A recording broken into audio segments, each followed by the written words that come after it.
Hi, ഏവർക്കും spoken English ക്ലാസ്സിലേക്ക് സ്വാഗതം.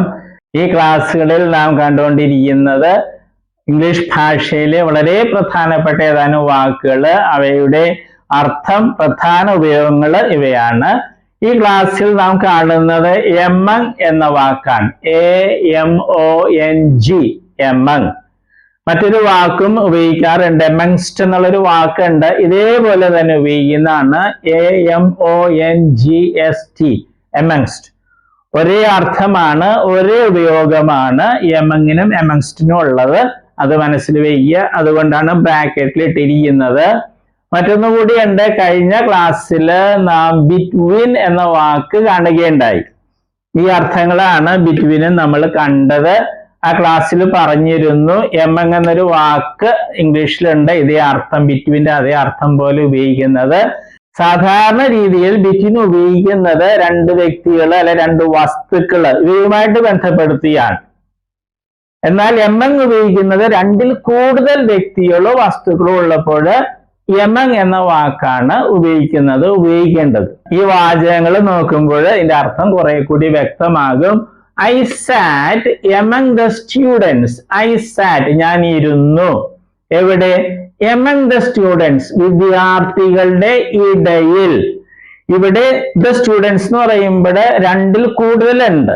രണ്ടുപേരെ ഉള്ളുവെങ്കിൽ നമ്മൾ ബിറ്റ്വീനെ ഉപയോഗിക്കാവൂ. Between, I sat between the students എന്ന് പറയുമ്പോൾ രണ്ട് സ്റ്റുഡൻസിന്റെ ഇടയ്ക്കാണെന്ന് വ്യക്തമാണ്.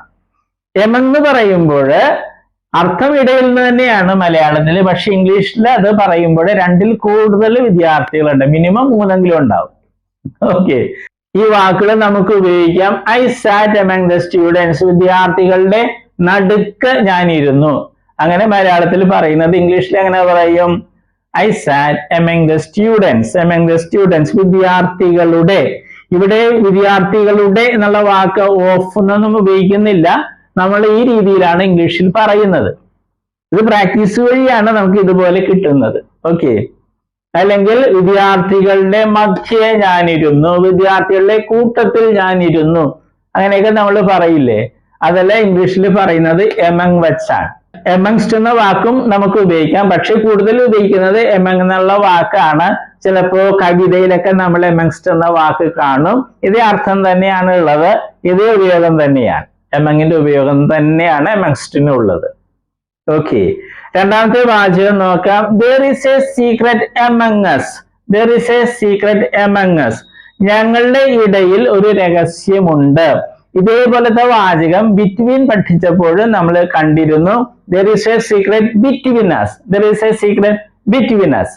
There is a secret among us. എന്താ വ്യത്യാസം? മലയാളത്തില് ഒരേ വാചകം തന്നെയാ, ഞങ്ങളുടെ ഇടയിൽ ഒരു രഹസ്യമുണ്ട്. ഇവിടെ എമംഗ് പറയുമ്പോൾ രണ്ടുപേരിൽ കൂടുതലുണ്ട്, മിനിമം 3 പേരെങ്കിലും ഉണ്ടാവും. 2 പേരാണെങ്കിൽ ബിറ്റ്വീൻ എന്ന വാക്കാണ് നമ്മൾ ഉപയോഗിക്കേണ്ടത്. There is a secret between us എന്ന് പറയുമ്പോൾ 2 പേരാണ്. ഞാൻ എൻ്റെ കൂട്ടുകാരനോട് പറയുകയാണ്, there is a secret between us, നമുക്കിടയിൽ ഒരു രഹസ്യമുണ്ട്.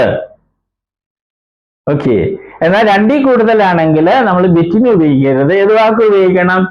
എമംഗ് എന്ന വാക്ക് ഉപയോഗിക്കണം. ഈ വ്യത്യാസം നമ്മൾ തിരിച്ചറിയാം. നമ്മുടെ ഭാഷയിൽ മലയാളത്തിൽ നമ്മൾ ഈ വാക്കുകൾ ഒരേ കാര്യങ്ങൾക്ക് ഉപയോഗിക്കും. ഇടയിൽ, നടുക്ക്, മധ്യേ. കൂട്ടത്തിൽ മാത്രം നമ്മൾ സാധാരണ 2ൽ കൂടുതലുണ്ടെങ്കിലാണ് കൂട്ടത്തിൽ ഉപയോഗിക്കുക. പക്ഷെ ഇതെല്ലാം നമ്മൾ ഒരേപോലെ ഉപയോഗിക്കും. 2 പേരായാലും 2ൽ കൂടുതലായാലും ഇടയിൽ എന്ന് പറയും, നടുക്കെന്ന് പറയും, മധ്യ എന്നൊക്കെ പറയും. പക്ഷെ ഇംഗ്ലീഷിൽ ആ വ്യത്യാസം നമ്മൾ മനസ്സിലാക്കണം. 2 പേരാണെങ്കിൽ അല്ലെ 2 വസ്തുക്കളൊക്കെ ആണെങ്കിൽ നമ്മൾ ബിറ്റ്വീൻ എന്ന വാക്ക് ഉപയോഗിക്കും. I kept my key between the books. എന്റെ താക്കോല് ഞാൻ പുസ്തകങ്ങളുടെ ഇടയിൽ വെച്ചു എന്ന് പറയുമ്പോൾ ബിറ്റ്വീൻ ദ ബുക്സ് എന്ന് പറയുമ്പോൾ 2 പുസ്തകത്തിന് ഇടയിലാണ് വെച്ചേക്കണേ. പക്ഷെ I kept my keys among the books എന്ന് പറയുമ്പോൾ കുറെ പുസ്തകങ്ങളുണ്ട്, അതിന്റെ ഇടക്ക് കൊണ്ടാണ് വെച്ചിരിക്കുന്നത്. ഓക്കെ, among the books എന്ന് പറയുമ്പോൾ 2ൽ കൂടുതൽ പുസ്തകങ്ങളുണ്ട്. ബിറ്റ്വീൻ ദ ബുക്സ് എന്ന് പറയുമ്പോൾ 2 ഉദ്ദേശിക്കുന്നുള്ളൂ. ഈ വ്യത്യാസം നമ്മൾ മനസ്സിലാക്കണം. ഇത് നമ്മൾ പ്രാക്ടീസ് ചെയ്യണം.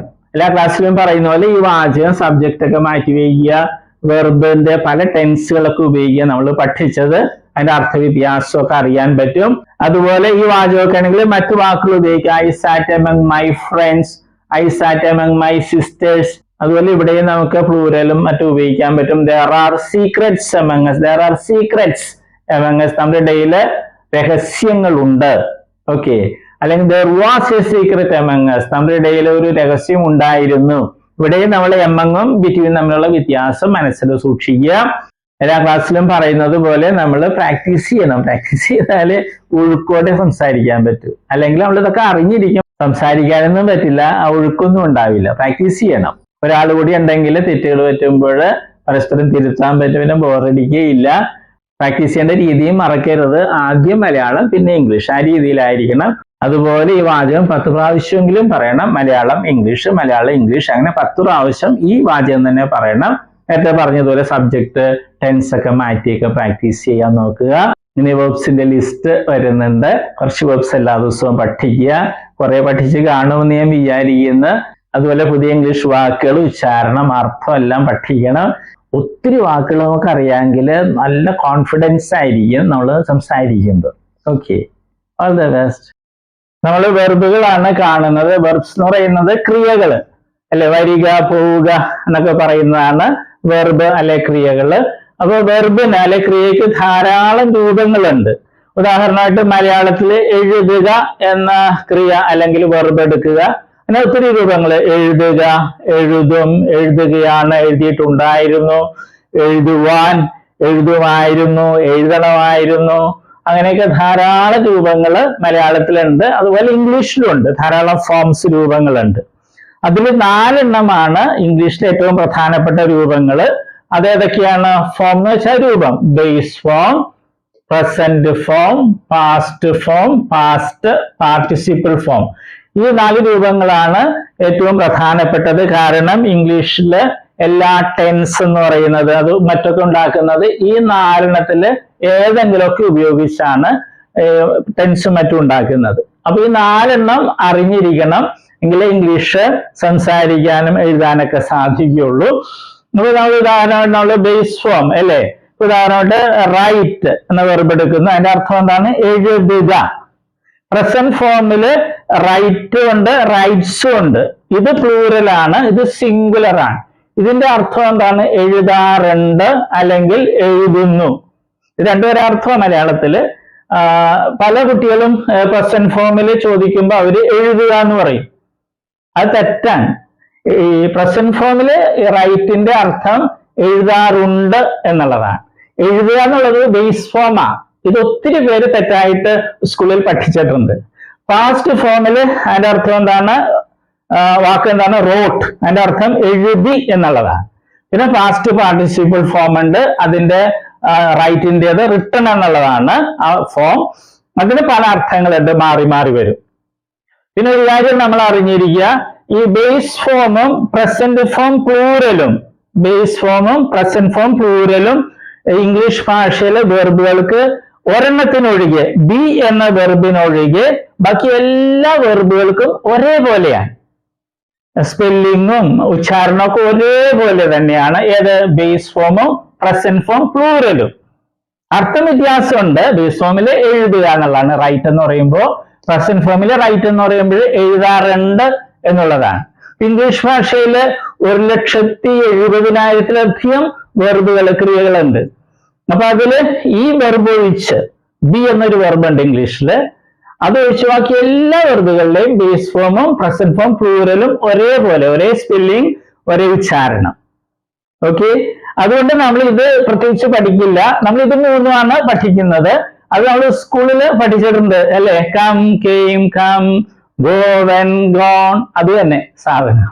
പിന്നെ നേരെ ഒരു കാര്യവും കൂടി, ഇംഗ്ലീഷിൽ നേരത്തെ പറഞ്ഞു 1,70,70,000 വെർബ്സ് ഉണ്ട്. അതിൽ ഭൂരിഭാഗം വെർബുകളുടെയും ഈ പാസ്റ്റ് ഫോമും പാസ്റ്റ് പാർട്ടിസിപ്പിൾ ഫോമും ഉണ്ടാക്കുന്നത് ഈ പ്രസന്റ് ഫോമിന്റെ കൂടെ ഡി അല്ലെങ്കിൽ ഇ ഡി എന്ന് കൂട്ടിച്ചേർത്താണ്.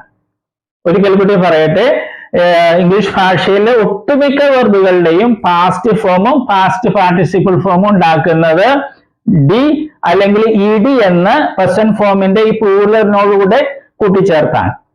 അല്ലാതെ കുറെ വെർബ്സ് ഉണ്ട്. അപ്പൊ പക്ഷെ അതാണ് നമുക്ക് ഒത്തിരി ഉപയോഗിക്കുന്നത്. അതിലൊരു ഒരെണ്ണമാണ് ഇത്, റൈറ്റ്, റോട്ട്, റിട്ടൺ. ഇത് മൂന്ന് രീതിയാണ്. റൈറ്റ് ഇത് വേറെ രീതി, റോട്ട് ഇത് റിട്ടൺ. ഓക്കെ, അപ്പൊ നമ്മൾ ഇത് 3 പഠിക്കുകയുള്ളൂ. നേരത്തെ പറഞ്ഞതുപോലെ ഇത് പ്രത്യേകിച്ച് പഠിക്കേണ്ട കാര്യമില്ല, ബേസ് അർത്ഥം അറിഞ്ഞിരുന്നാൽ മതി. ഓക്കെ, ഇപ്പൊ കമ്മിന്റെ അർത്ഥം എന്ന് പറഞ്ഞാൽ വരിക. ബേസ് ഫോമിൽ കം എന്ന് പറഞ്ഞാൽ വരിക എന്നായിരിക്കും. പ്രസന്റ് ഫോമിൽ വരാറുണ്ട് എന്നായിരിക്കും അതിന്റെ അർത്ഥം. ഉച്ചാരണവും സ്പെല്ലിങ്ങും ഒന്ന് തന്നെ ആയിരിക്കും. അപ്പൊ നമ്മളിത് 3 സ്കൂളിൽ നമ്മൾ പഠിച്ചിട്ടുണ്ട്. അത് ശരിയായിട്ടൊന്ന് മനസ്സിലാക്കണമെന്നേ ഉള്ളൂ.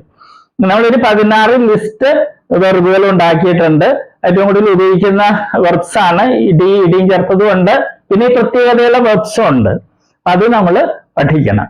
വെർബിന്റെ രണ്ടാമത്തെ ലിസ്റ്റ് ആണ് നമ്മൾ ഇന്ന് എടുക്കുന്നത്. അപ്പൊ 4 forms: base form, present form, past form, past participle form. നമ്മൾ ഇന്ന് കാണുന്ന വെർബിൽ ആദ്യം കാണുന്നത് പ്രത്യേകം ശ്രദ്ധിക്കുക. അതിന്റെ present form, past form, past participle form ഒരേപോലെയാണ്. എന്നാൽ പ്രസന്റ് ഫോം വ്യത്യാസമുണ്ട്. നമ്മള് 3 ഫോംസേ പഠിക്കുകയുള്ളൂ. കാരണം ബേസ് ഫോമും പ്രസന്റ് ഫോം പ്ലൂറലും ഒരേപോലെ ഇരിക്കുന്ന അർത്ഥം വ്യത്യാസം ഉണ്ടെങ്കിലും സ്പെല്ലിംഗ് ഉച്ചാരണം ഒന്ന് തന്നെ ആയതുകൊണ്ട് നമ്മൾ അത് പ്രത്യേകിച്ച് പഠിക്കില്ല. നമ്മൾ present form, past form, past participle form ആണ് പഠിക്കുക.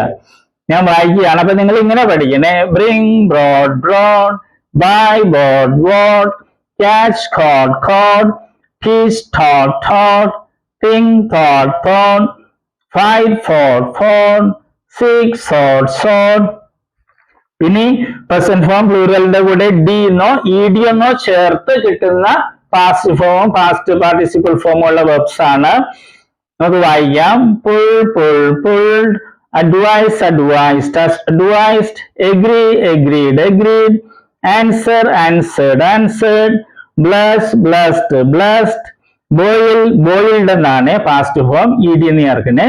boiled; challenge, challenged, challenged; collect, collected, collected; correct, corrected, corrected; count, counted, counted; decide, decided, decided; destroy, destroyed, destroyed; doubt, doubted, doubted; enjoy, enjoyed, enjoyed; hope, hoped, hoped; hunt, hunted, hunted; follow, followed, followed; guess, guessed, guessed; imitate, imitated, imitated; invite, invited, invited; move, moved, moved; pluck, plucked, plucked. ഈ വെർബുകൾ പഠിക്കണം. അർത്ഥം നിങ്ങൾ പഠിക്കണം. ഉച്ചാരണം ആവർത്തിച്ച് അത് ഉറപ്പിക്കണം.